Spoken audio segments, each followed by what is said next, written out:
Hello folks, Typhoon Carter here, and I bring to you DPP Revival Ubers Open. This is round 2 winners bracket between Squinn and Highlord. So this is a pretty exciting matchup to see fairly early into the tournament.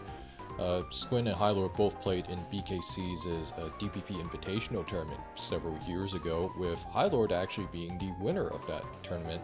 And Squinn was somebody who is a longtime Ubers player, who came back from a recent hiatus, had an okay DPP PO and Ubers PO in Ubers, or DB Ubers the year prior, but nonetheless though, very excited to see like two seasoned veterans go at it, and somebody like Highlord, arguably the best DP Ubers player in most people's eyes, or at least in that conversation if he isn't. But needless to say though, let's jump right into this. So 4 lead, so we got a Fortress Mirror here. Anything could happen here. T-Spikes are going to go up. Question is, what's their spin blocker? Both players spin. Probably just looking at break the sash if either player has it, but no, Squinn shows lefties, which is a bit of a rare sight, and Highlord bringing out Giratina altered, so it might be a Sunstall on Highlord's end, and Will-O-Wisp there is going to cripple the Groudon, and Squinn's probably just going to get rocks up here, and oh, this might be a CM Mewtwo variant of Eclipse. We don't know for sure, it's still fairly early. Let's see. So the last here should be a Groudon and a Cresselia on Highlord's end, and Squinn's case, this could be a mirror actually, but not immediately clear. And Fori's gonna probably get the spin off here, perhaps, and we'll do exactly that. Question is, will Highlord try to spin? No, instead Squinn has Heatran Sunstall from the looks of it, which is a much older variation of Sunstall. Typically, some teams in the past would have to run EQ, but it's not seen as much, and Taunt Heatran here, going to limit Highlord here. But just got a Seismic Toss here. Highlord doesn't want to switch out here because he's weary of getting Toxic or, you know, Lava Plume burned. But this Giratina likely is carrying Earthquake for situations like these, and also for bulk up Dialga. That's normally why you would see it. No, just go Roar here, and Shaman Sky is shown on Squinn's end. This could be Scarf Shaman Sky with Healing Wish, we don't know for sure. Blissey is going to return back to the field here, and Groudon is going to finally make an appearance, and Groudon will threaten an EQ on this Heatran, and gonna swap out into Fortress, and Dragon Claw's here, so no, this might be offensive Groudon. EQ's here, gonna fight into Latias. We don't know. Latias does carry Grass Knot sometimes, but just got Draco here into this Blissey. Gotta force Blissey to have to soft boil up here. And Fortress is going to return to the game. And Highlord most likely might be thinking that, hey, you know what, Squinn might not have a Ghost type here because he had several opportunities to bring one out, and Latias gotta eat a huge Dragon Claw there. And Blissey is going to return, and Toxic Spikes is going to be a major annoyance here. Question is, does Squinn have Lava Plume? That's something that Highlord's got to be weary of, and I think Highlord's probably going to try to find that out. And Fortress is going to be right back into action, and Giratina altered, going to threaten a Will-O-Wisp on this Fori, so going to be able to spin block it for now. And again, we don't know if this is rest or not. It is, and question is, okay, this Blissey probably has Aromatherapy for last if it's not Sleep Talk. Oh, is Attackless Giratina altered. So yeah, some Giratinas, they run EQ, they might do rest, like with no Sleep Talk, but usually it's kind of hard to justify dropping. And Draco's into a Fori here, and Fori will... Oh, this might be either Sash or Chestelberry. Not immediately clear. And Blissey's going to threaten the Toxic, perhaps. But Fortress going to be right back into the action. Groudon could threaten a Lava Plume. Highlord's going to scout that out. But instead, Squinn knows that he's going to switch out. He's got to respect it. Just going to get rocks up and crits there. And that is a defensive Groudon. Or a support Groudon, probably EQ Lava Plume, that's my guess, but again, can't say for sure. And Highlord's just kind of been forced in the back foot here. And it's hard to say who's immediately ahead because that Mewtwo in the back is still a problem that Squinn's got have to deal with at some point. Especially because we don't really know what the sets are. And Groudon's going to be sacrificed here to stop the spin. And rest, is that Chesto? No, it is not Chesto Fortress. But Giratina gonna be annoyed by this Heatran. And Heatran is just kind of a huge nuisance for Highlord's team. And struggles here. And again, if you're a Highlord, I mean, the Groudon can't take a whole lot. Heatran is still really annoying. And we still don't know what Highlord's last here is. Because again, I want to say it's Crest, but it might not be the case at all. But if it's offensive Groudon, then Squinn could actually make some things happen here.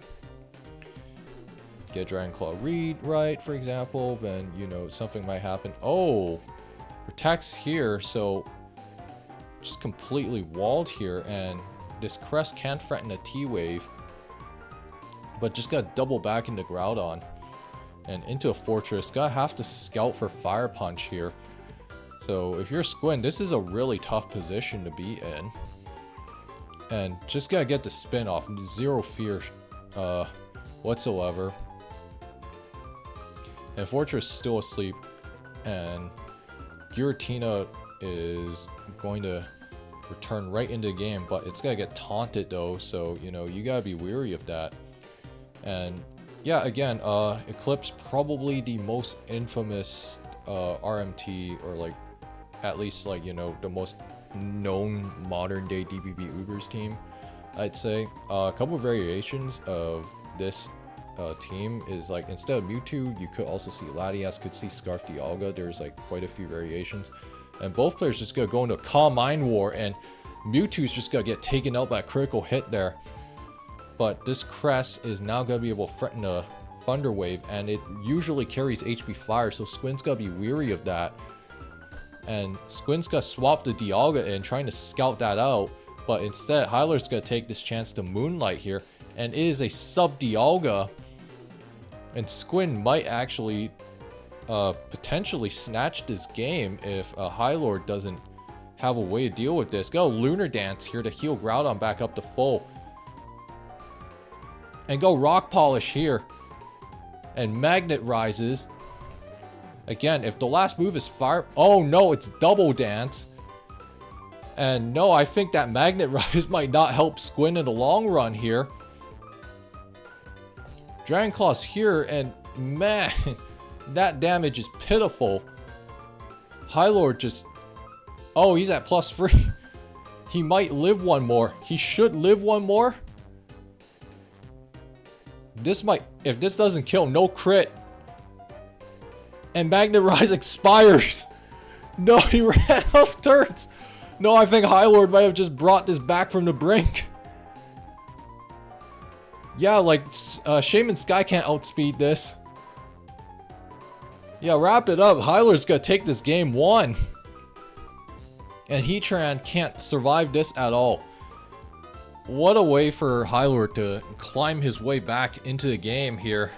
And Squinn might have fumbled that. Actually, I'm not sure if Squinn could have done anything there.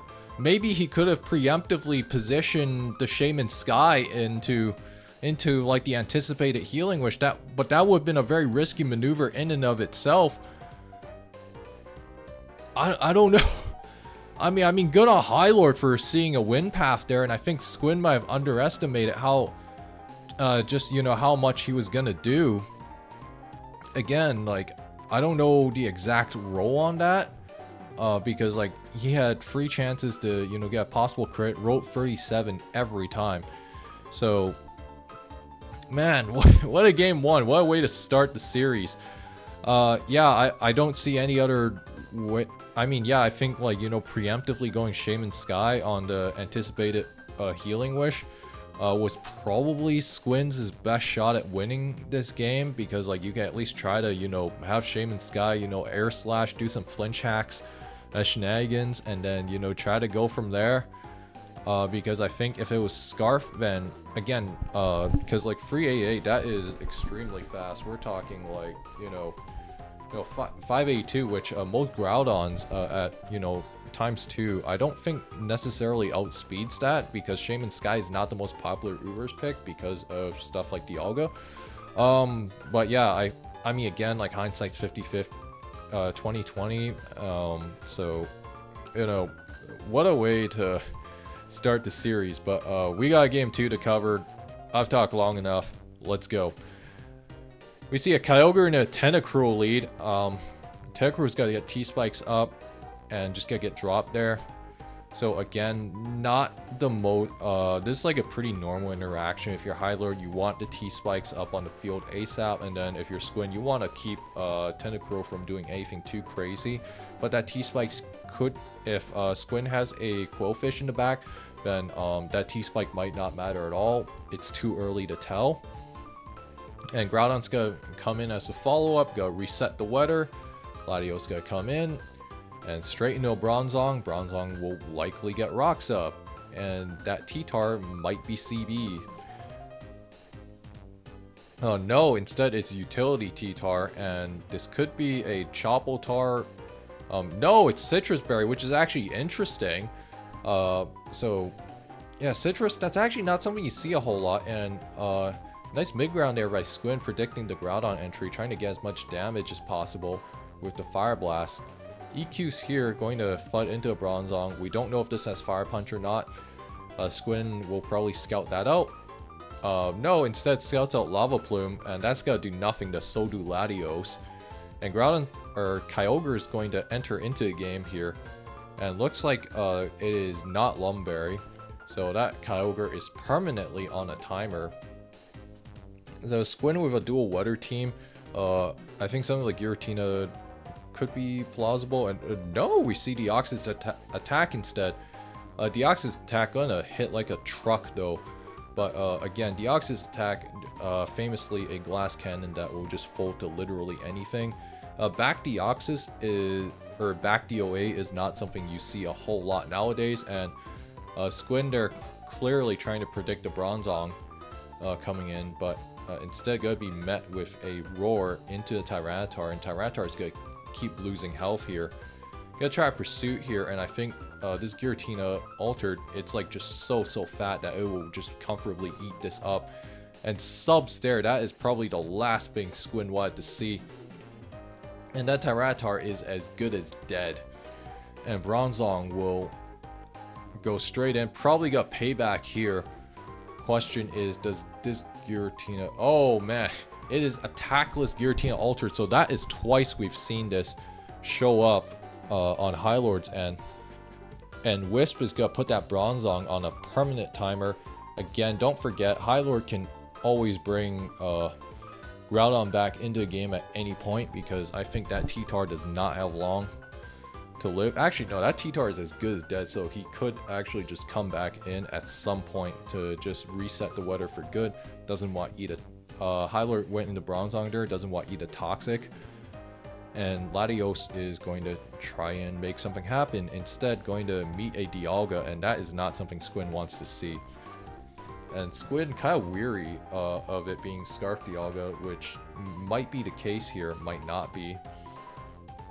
And Highlord just more than content just beating this thing down, knowing that a burned Bronzong isn't going to do a whole lot. And Bronzong, really, you see kind of limitations that Bronzong can have, despite it being such an important wall in Ubers, is that it's just sometimes tasked to do too much, which kind of reminds me of the discourse that's been surrounding whether Farseus, or rather Arceus, should be allowed in Ubers again. And that Giratina just gotta eat that Surf like a champion, and it will comfortably get 2 Protects off at the very least. Protect fails there, but will at least get another one to comfortably recover some chip damage. And that Draco Meteor, again, pressure also really killing the PP on this Dialga here. And Squinn is definitely significantly behind right now, especially because I think it's going to be really hard for him to come back from this. unless, you know, this Kyogre is like, you know, Resto Chesto Berry. That's one way Squinn could come back if he has it, but like if you're gonna show it, it better be soon. But instead, Latios is going to be brought into the game here, and Giratina altered, going to actually come right in on a roost. So Highlord probably was not expecting that, and this Dragon Pulse probably gonna deal a lot to whatever, and Highlord's just more than content with letting that go. And Darkrai is going to be an immense threat. And just gonna use this chance to sub up here, and man, if you're Squinn, you are in trouble, like deep trouble. And Dark Void's there, and that is a Scarf Dialga too, so that is not good news if you are Squinn. And gonna sub there. Deoxys attack will probably break it with extreme speed, but this thing is as good as gone. And then not to mention, you have to rely on Dialga getting Sleep Talk rolls too. And Latios going to at least eat one, gets flinched. And game's over. Game is as good as over as far as I'm concerned. Because this Dialga gonna be forced to click Sleep Talk, and then it's gonna lose a turn because of the way Sleep Talk mechanics work. And Bronzong will be able to comfortably EQ whatever comes in. And this Kyogre most definitely getting dropped, and this Dialga now has to fish for a early wake up, and unless he gets a crit here, I mean, game's over. And yeah, that's that. And Highlord's gonna take this series 2-0. Pretty cool stuff from Highlord. Again, seeing Giratina altered twice in both games, especially with no attacking move. I know it's not like the most uncommon thing ever, because I think like it kind of just goes to show that, you know, to some Pokemon like Giratina altered, you know, attack moves are a social construct. They are not real whatsoever. And then for Squinn, I think, yeah, and I think you kind of see the issues some teams have with T-Spikes, and I think Squinn's team was just kind of a perfect example of that. Because, for example, something like Deoxys attack is like generally just super threatening, but like if you're constantly on a timer, and then like the fact that you can die to a stiff breeze or anything, it's just not gonna have many opportunities to like kind of do its thing. And then T-Tar, look, yeah, I just feel like Squinn's team just kind of gave off the vibes more of something that was like not trying to lose per se, versus like not try to win. Or maybe that's not the right word, but what I guess it just feels like it's just trying to do too much all at once, and then it kind of just becomes like, you know, this weird cohesion mess of like, you know, try to do everything at once where you end up doing nothing particularly super well. Like there are some really cool ideas here. Like I love like back Deoxys attack. That's something that I think is like pretty cool to see. And then like Roost Latios, not a bad poke by any stretch of the imagination. But really, I think at the end of the day, you see how that one T-Spike that came in just did huge numbers for Highlord in the long run, because like, you know, Squinn constantly forced to kind of, anytime Squinn's forced to swap out, it's like, you know, you got eat chip damage from Toxic outside of something like Dialga or Bronzong. But something like Bronzong, sometimes it just gets overwhelmed, and you see exactly what happened here. But regardless though, if you guys enjoyed this video, like, comment, subscribe, and consider donating to DPP Revival Ubers Open's prize pool. Link will be in the description, and I will see you guys next time.